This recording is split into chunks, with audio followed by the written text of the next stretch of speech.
ಈ ಒಂದು ದಿಶೆಯಲ್ಲೇ ಇವರು ಇಟ್ಟಂಥ ಹಿನ್ನಡೆ ಏನಾಗ್ಯದಪ್ಪ ಅಂದರೆ ಇಲ್ಲಿ ಒಂದೇನೋ ಸತ್ಯದ ಅಂತ ಅನ್ನಿಸ್ತದೆ. ಅಂದರೆ ಇದರ ಅರ್ಥ ಇಲ್ಲೂ ತಪ್ಪು ಆಗಿದ್ರಿ, ಸಿದ್ದರಾಮಯ್ಯರಿಂದ ಆಗಿಲ್ಲ ಅಂತಲ್ಲ. ಅದಕ್ಕಾಗಿ ಬೆನ್ನು ಹಚ್ಚಿದ ರಾಮದ್ ಬೇರೆ ಹತ್ತಲೇಬೇಕಾದದ್ದು, ತಪ್ಪನ್ನು ಯಾರು ಮಾಡಲಿ.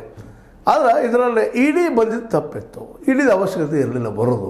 ಎಲ್ಲದರಲ್ಲಿ ಮೂಗು ತೋರಿಸೋದು ಎಲ್ಲದರೂ ಮೂಗು, ಇದೆಲ್ಲ ಕಡೆ ರೀ ವಿರೋಧ ಪಕ್ಷ ಎಲ್ಲಿದಾವೆ ಅಲ್ಲಿ ಮೂಗು ತೋರಿಸಿ ಹೋಗಿಬಿಡೋದು. ಎಲ್ಲಿ CBI ಎಂಟ್ರಿ ಆಗೋದಿಲ್ಲ, ಅಲ್ಲೇ ತಾನು ಹೋಗಿಬಿಡೋದು. ತಾನು ಏನು ಮಾಡೋದು, ಮಹಾರಾಷ್ಟ್ರ ಏನು ಮಾಡಿದ್ರು ಈಗ ಸ್ವತಃ ನಮ್ಮ ಮುಖ್ಯ ನ್ಯಾಯಮೂರ್ತಿಗಳು ಹೇಳ್ತಾರೆ, ಮಹಾರಾಷ್ಟ್ರ ಏನು ಮಾಡಿದಾರಪ್ಪ ನೀವು ಅಂತೇಳಿ ಕೇಳ್ತಾ ಇದ್ದಾರೆ, ನಾವು ನೋಡಿದ್ದೀವಿ ಅದನ್ನು ಅಂತೇಳಿ. ಇದರಿಂದಾಗೆ ಸಹಜವಾಗಿ ನೋಡಪ್ಪ ಯಾವುದು ಈ ಇಡೀ ಬಗ್ಗೆ ಸಂಶಯ ಬರೋದು ಗ್ಯಾರಂಟಿ ಅದ. ಅದಕ್ಕಾಗಿ ಏನಪ್ಪ ಅಂತಂದ್ರೆ ಮುಡಾ ಹಗರಣದ ವಿರುದ್ಧ ಹೋರಾಟ ನಿಲ್ಲೋದು, ಇನ್ನೂ ಹೇಳ್ತಾ ಇದ್ದ ನಮ್ಮ ನಿಲ್ಲೋದಿಲ್ಲಪ್ಪ ಅಂತೇಳಿ.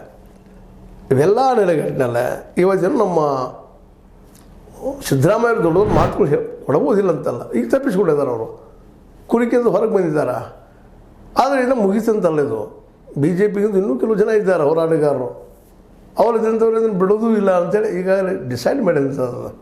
ಹೀಗಾಗಿ ಈ ಒಂದು ನೆಲೆಯಲ್ಲೇ ಸಿದ್ದರಾಮಯ್ಯರನ್ನು ಮತ್ತೆ ರೀಅಟ್ಯಾಕ್ ಆಗ್ತದೆ. ಆದರೆ ಅಲ್ಲಿ ಆಗಿದ್ದು ಮಾತ್ರ ಹಗರಣ ಆಗಿದ್ದು ಮಾತ್ರ ಸತ್ಯನ, ಅದೇನು ಸುಳ್ಳಿನಲ್ಲ, ಅದರ ತನಿಖೆ ಆಗುವಂಥದ್ದನ್ನು ಆಗಬೇಕಾಗಿದ್ದು. ಮುಡಾ ವಿಚಾರದಲ್ಲಿ ನಮ್ಮ ಸಿದ್ದರಾಮಯ್ಯವರು ಹೇಳ್ತಾ ಇದ್ದಾರೆ, ಮುಡಾ ವಿಚಾರದಲ್ಲಿ ಜಾರಿ ನಿರ್ದೇಶನಾಲಯದ ಕಣ್ಣು ತೆರೆಸುವಂತೆ ಸುಪ್ರೀಂ ಕೋರ್ಟ್ ಕ್ರಮ ಕೈಗೊಂಡಿದೆ.